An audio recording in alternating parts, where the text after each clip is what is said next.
प्रभु श्री राम वाल्मीकि जी के आश्रम पहुंचे।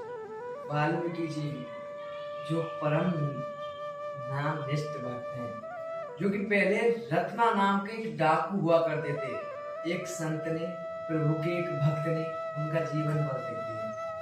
उनका ही नहीं, संत भक्त और प्रभु, क्योंकि संत तो चलते फिरते ही तीर्थ हैं, वो जिस पर कृपा करते हैं उसको प्रभु की भक्ति प्रदान करते हैं।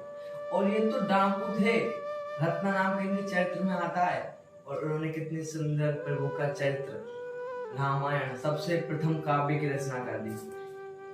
उनपे पढ़े लिखे बिल्कुल नहीं थे, संत ने नाम दिया तो वो नाम भी सही से उच्चारण नहीं कर पाते थे। उल्टा नाम जपत जग जाना, वाल्मीकि भय ब्रह्म समाना।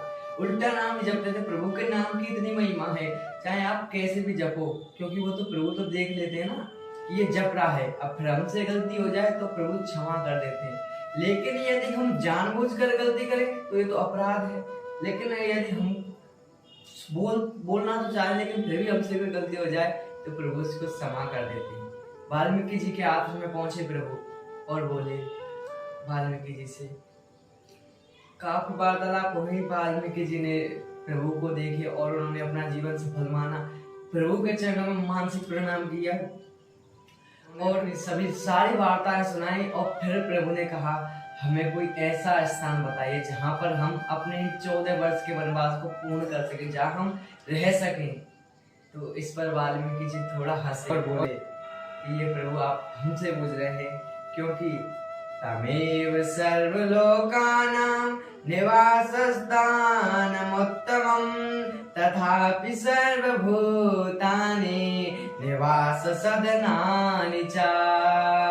बोले प्रभु, मैं आपसे पूछता हूँ, मेरे को कोई ऐसी जगह बता दीजिए जहां पर आप हैं नहीं, फिर मैं आपको बताऊं कि आपको कहाँ रहना है। आप ही मेरे को कोई ऐसी जगह बता दीजिए जहां पर आप हैं नहीं, और आप हमसे कह रहे हैं।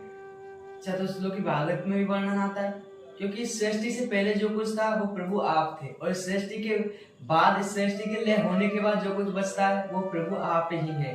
तो फिर ऐसे कौन सा स्थान बताऊं जहां पर आप नहीं हो। आप मेरे को बताएं वो स्थान जो मैं आपको बताऊं फिर रहने के लिए, क्योंकि आप तो सभी जगह हो, क्योंकि संपूर्ण सृष्टि आपके उधर में है। फिर भी यदि आप कहते हैं तो वाल्मीकि जी ने श्री राम को 14 जगहें बताई। वो 14 जगह कौन कौन सी, वाल्मीकि जी बड़े सुंदर भाव से कह रहे हैं।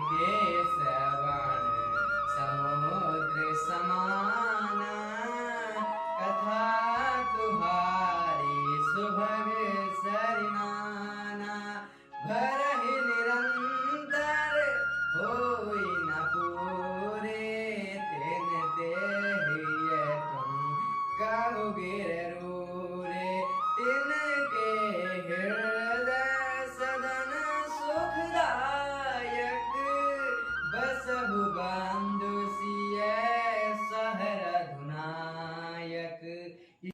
14 स्थान बताए।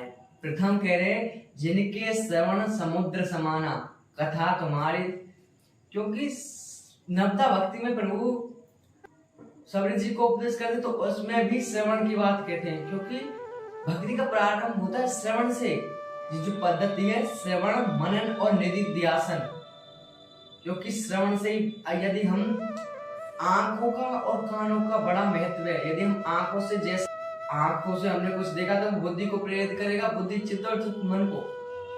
कानों से हमने कुछ सुना तो कान और आंखों का बड़ा ही महत्व है। यदि हमारा श्रवण ठीक है, नेत्र इंद्रियां ठीक है तो बस, क्योंकि जिनके श्रवण समुद्र समाना, कथा तुम्हार सुभग सुई नाना, भरे निरंतर, क्योंकि जिनको तुम्हारी कथा परम प्रिय लगती है, जिनको आपके और आपके भक्तों के चरित्र सुनने में रसमत आनंद आता है, उनके हृदय में आप जाकर बसे, उनके कानों के रूप के माध्यम से आप बसे। क्योंकि श्रवण की बात करें, नवदा भक्ति में भी प्रथम आया श्रवण, और जो सिद्धांत है हमारा श्रवण मनन निधिध्यासन,